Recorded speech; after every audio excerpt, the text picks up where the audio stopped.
Sini Ki, Neng bantuin. Nggak usah tuh Neng, sebentar lagi juga selesai.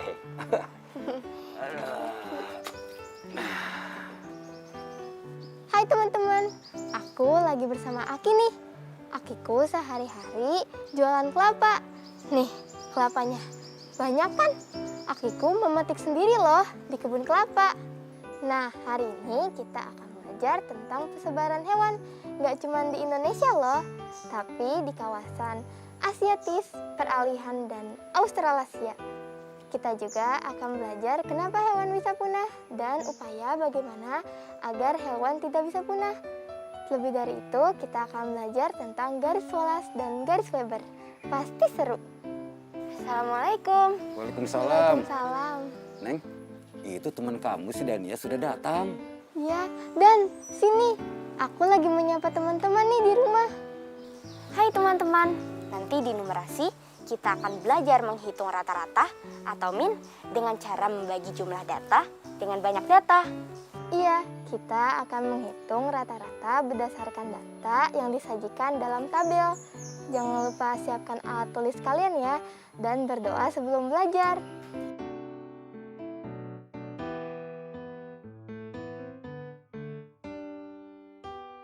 Dan ya, aku tuh kangen banget jalan-jalan ke Cagar Alam Pangandaran. Sama, aku juga.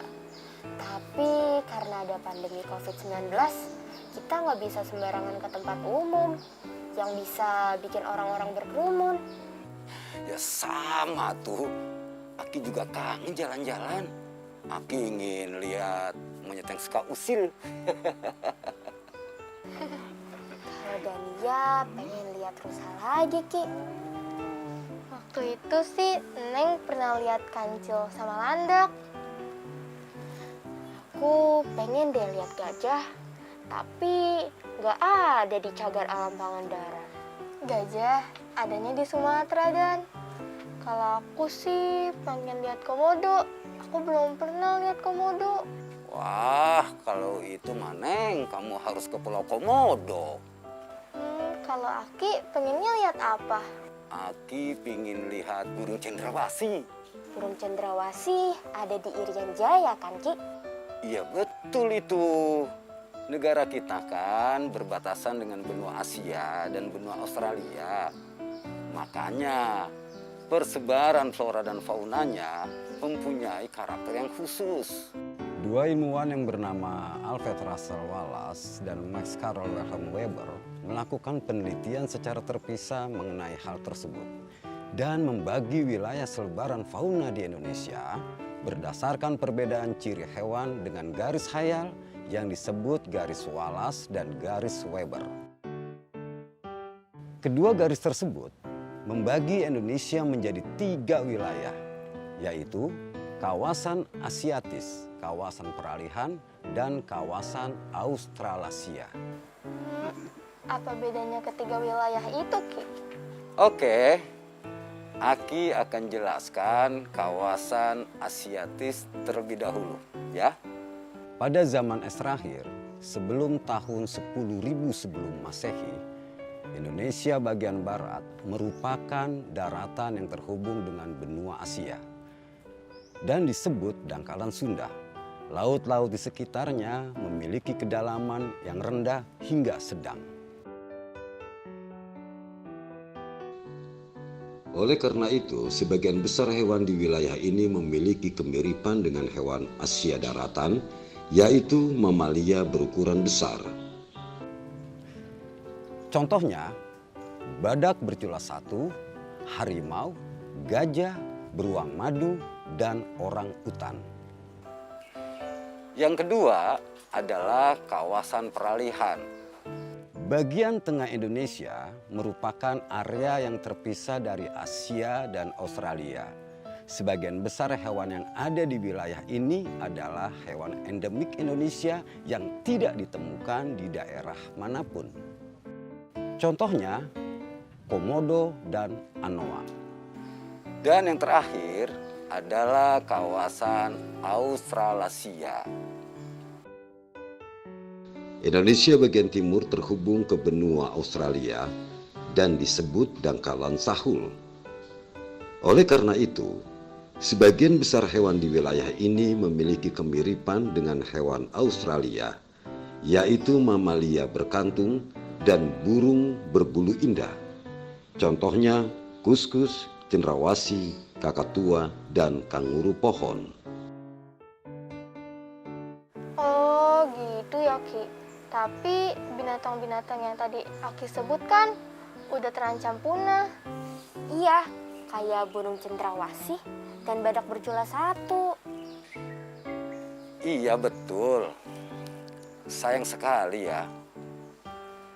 Spesies yang dianggap terancam punah itu ketika International Union for Conservation of Nature yang disingkat IUCN telah mengevaluasi bahwa sebagian besar spesies hewan tertentu mati dan kelahiran sangat rendah dibandingkan dengan tingkat kematiannya. Terus penyebab hewan bisa punah apa? Ada banyak faktor yang menyebabkan kepunahan spesies tertentu. Sebagian besar dari faktor tersebut adalah ulah manusia. Dalam usaha memenuhi kebutuhan hidupnya, terkadang manusia merusak habitat hewan dan mengganggu ekosistem. Misalnya dengan melakukan deforestasi, penambangan, dan perburuan liar. Kalau gitu seharusnya manusia bisa menjaga dan melestarikan hewan dong Ki. Oh iya, kita juga harus membatasi penggunaan plastik dan juga kendaraan bermotor. Karena sampah plastik dan polusi udara sangat merugikan spesies hewan dan tumbuhan. Sampah plastik yang dibuang ke sungai akan berakhir di laut, sehingga membutuhkan waktu ratusan tahun untuk terurai, sehingga mengganggu kehidupan di laut. Iya, aku pernah lihat di YouTube. Ada penyu di laut yang gak sengaja mengonsumsi plastik atau terjaring tumpukan sampah. Selain itu, polusi udara sangat mempengaruhi kualitas bumi sebagai tempat hidup berbagai macam makhluk. Nah, oleh karena itu, kita harus melakukan pelarangan perburuan liar dan pengembangan lahan. Dan yang tidak kalah pentingnya, kita harus menciptakan perlindungan khusus seperti cagar alam, taman nasional, hutan lindung, dan suaka marga satwa. Teman-teman, setelah mendengar penjelasan Aki tadi, apakah kalian bisa menyebutkan ciri-ciri hewan dari wilayah Asiatis, peralihan, dan Australasia? Serta sebutkan contoh hewannya ya. Aku masih ingat ciri-ciri hewan dari kawasan Asiatis. Apa coba? Hewan yang ada di kawasan Asiatis umumnya mamalia berukuran besar. Contohnya badak bercula satu, gajah, beruang madu, dan orangutan. Yap, betul. Nah, teman-teman, sekarang kalian tinggal sebutkan ciri-ciri hewan dari peralihan dan Australasia. Sebutkan jawabannya di kolom berikut ya. Jika sudah selesai, jangan lupa tunjukkan hasil kerja kalian ke orang tua atau guru kalian ya.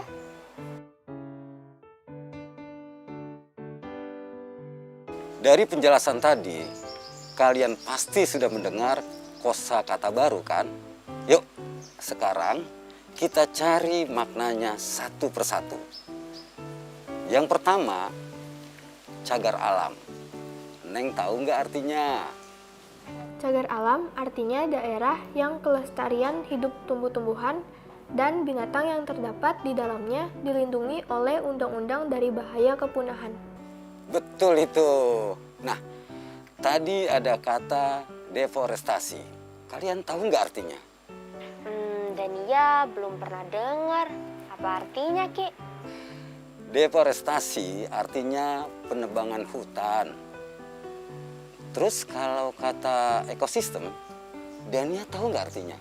Tahu, ekosistem artinya keanekaragaman suatu komunitas dan lingkungannya yang berfungsi sebagai suatu satuan ekologi dalam alam.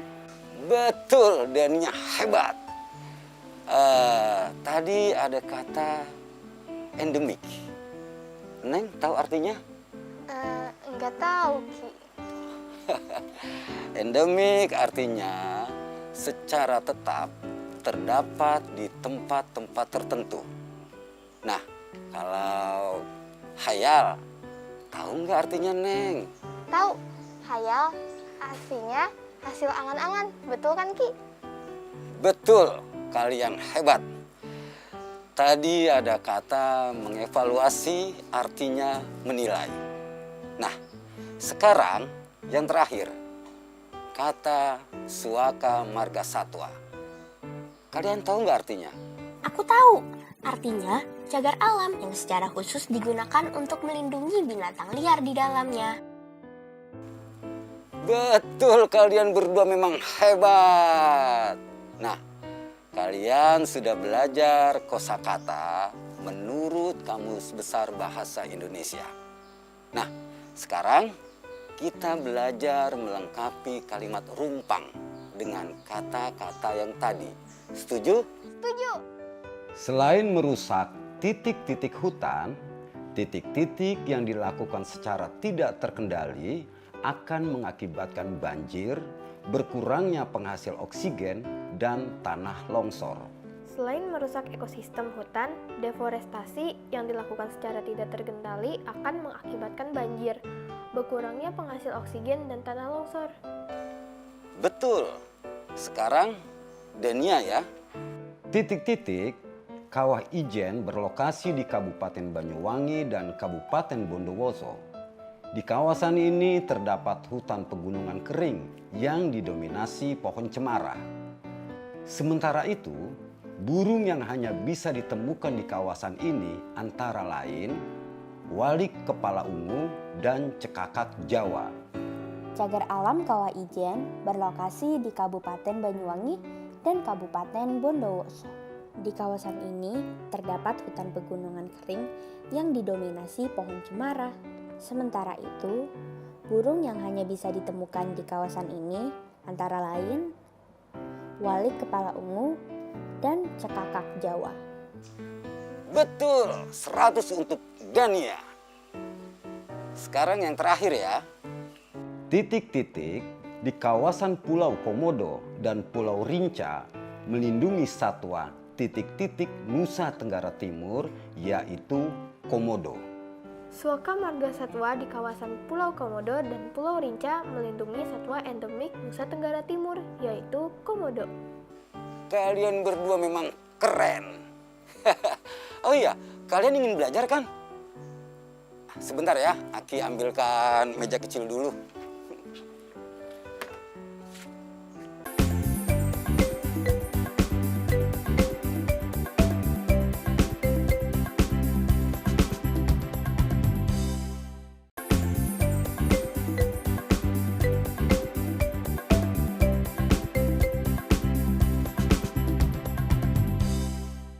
Dania, kita baca soalnya dulu yuk.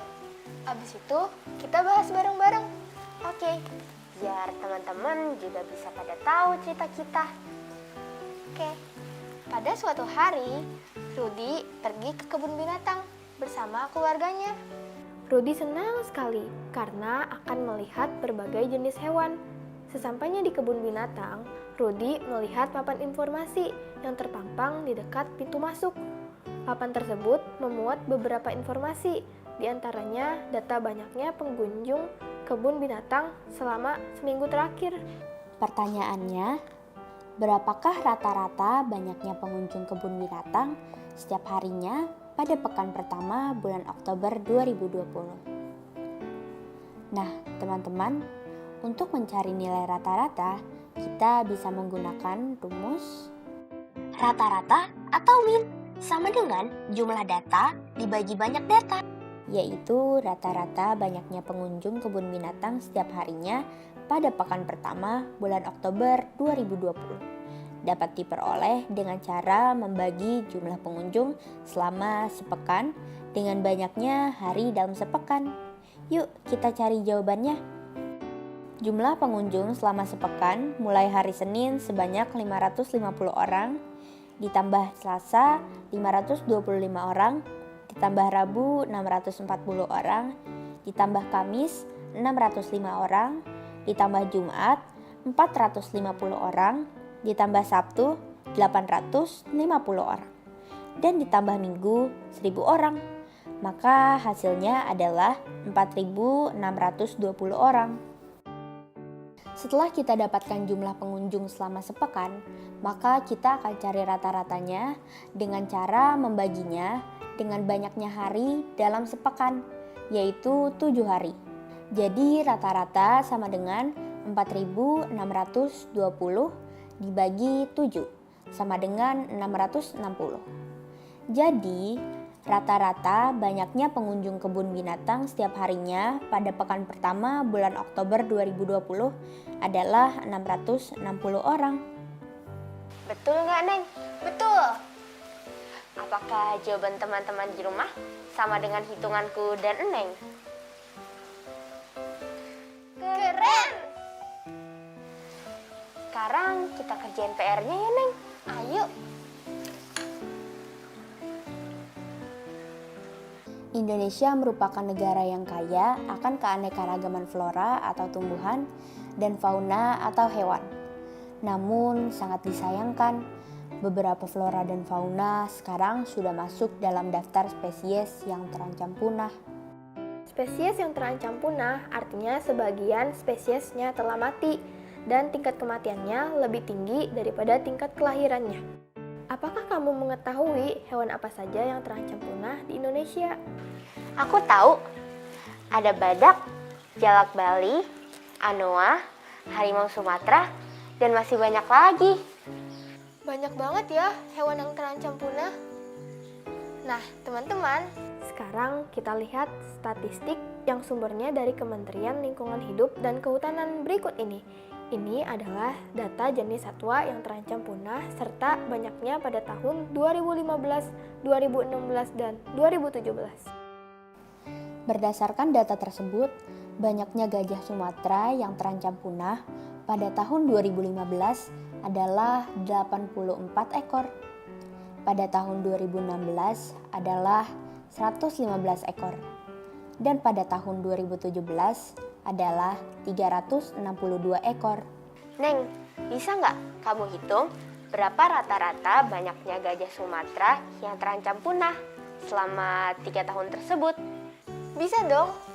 Rata-rata banyaknya gajah Sumatera dalam 3 tahun dapat diperoleh dengan cara jumlah gajah Sumatera yang terancam punah di tahun 2015 yaitu 84 ekor. Ditambah jumlah gajah yang terancam punah di tahun 2016 yaitu 115 ekor.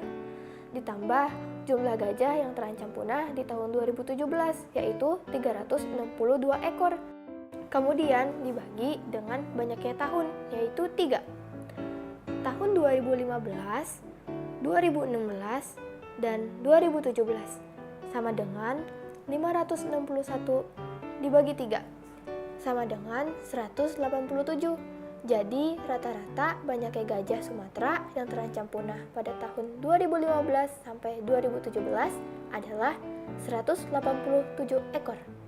Denia, kamu bisa nggak menghitung rata-rata banyaknya banteng dari tahun 2015 sampai 2017? Bisa dong. Mari teman-teman, kita lihat kembali tabel data banyaknya hewan yang terancam punah. Pertanyaannya, berapa rata-rata banyaknya banteng yang terancam punah dari tahun 2015 sampai tahun 2017? Yuk kita hitung bersama. Rata-rata banyaknya banteng selama 3 tahun tersebut adalah 45 ditambah 381 ditambah 270 dibagi 3 sama dengan 696. 696 dibagi 3 hasilnya 232. Jadi rata-rata banyak banteng pada tahun 2015 hingga 2017 adalah 232 ekor. Wah, akhirnya selesai juga ya PR kita. Iya, akhirnya udah selesai deh. Tapi gimana kalau misalkan kita kasih soal latihan buat teman-teman di rumah? Boleh?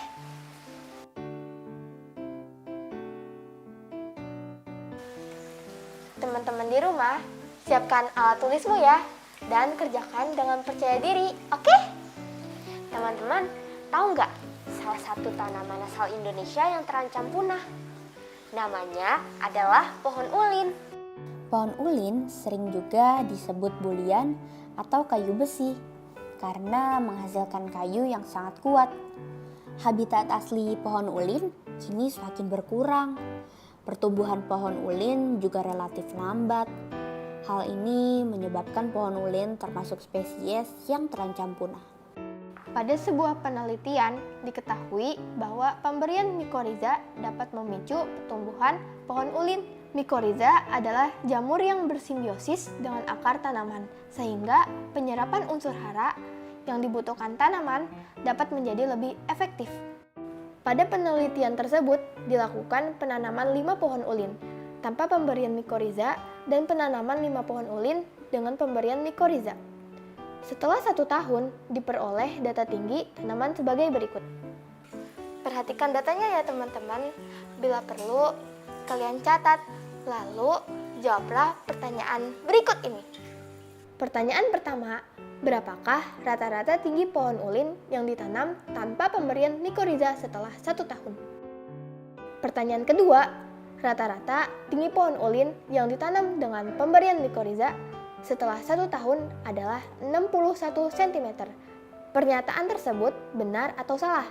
Jelaskan jawabanmu. Kerjakan di buku catatanmu ya. Jika sudah selesai, kamu bisa memberikannya kepada guru atau orang tuamu. Teman-teman, apakah kalian sudah paham dengan pelajaran hari ini?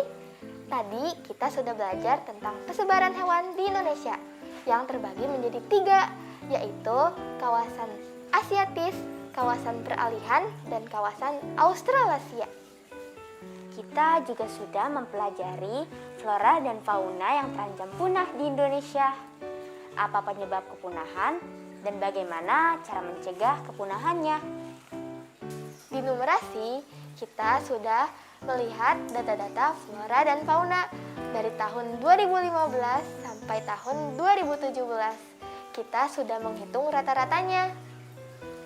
Terima kasih ya sudah menemani aku dan Neng belajar. Nah, tetap belajar dari rumah dan jangan lupa untuk selalu menggunakan masker, mencuci tangan, dan menjaga jarak agar kita ikut mencegah penyebaran COVID-19. Sampai jumpa! Tetap belajar dari rumah ya teman-teman. Jaga jarak, rajin cuci tangan, dan pakai masker agar kita ikut mencegah penyebaran COVID-19. Sampai jumpa!